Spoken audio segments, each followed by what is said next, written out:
ஓம் சக்தி பராசக்தி. என் அன்பு தங்கமே, உன்னுடைய வாழ்க்கையே ஒரு போராட்டமாகத்தான் உள்ளது. அதையே நினைத்துதான் நீ கவலைப்படுகின்றாய். என்னுடைய இந்த போராட்ட வாழ்வு எப்பொழுதம்மா முடியும் என்று நீ கேட்டுக்கொண்டே இருக்கின்றாய். இப்பொழுது உன்னுடைய துணையின் இல்லத்தில் அழுகுரல் கேட்கின்றது. ஏன் தெரியுமா தங்கமே, உன்னை கஷ்டப்படுத்தி சென்ற உன்னுடைய துணையின் இல்லத்தில் அவர்கள் மட்டும் எப்படி நிம்மதியாக இருக்க முடியும்? நீ மட்டும் அவரை பிரிந்து இவ்வளவு கஷ்டப்பட்டு கொண்டிருக்கின்றாய்.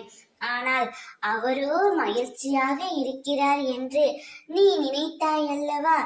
ஆனால் அதுதான் இல்லை தங்கமே. அங்கேயும் சண்டையும் சச்சரவுமாகத்தான் இருக்கின்றது. எப்பொழுது உன் உண்மையான அன்பை உதாசீனப்படுத்தி சென்றாரோ அப்பொழுதே அவருக்கு கெட்ட நேரம் ஆரம்பித்து விட்டது தங்கமே. அதனால்தான் உன் துணையின் இல்லத்தில் அழுகுரல் கேட்கின்றது. ஆனால் அதை பற்றியெல்லாம் என் பிள்ளையான நீ கவலைப்படக்கூடாது. உன் அன்பை புரிந்து செல்லாதவர்களுக்காக உன் மதிப்பை நீ விட்டு கொடுக்காதே.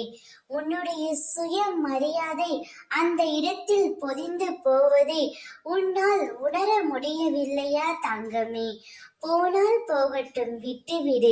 வருவதை எதிர்த்து நில். வாழ்க்கையே போராட்டமாகத்தான் இருக்கும். அதை போராடி ஜெயித்துதான் ஆக வேண்டும்.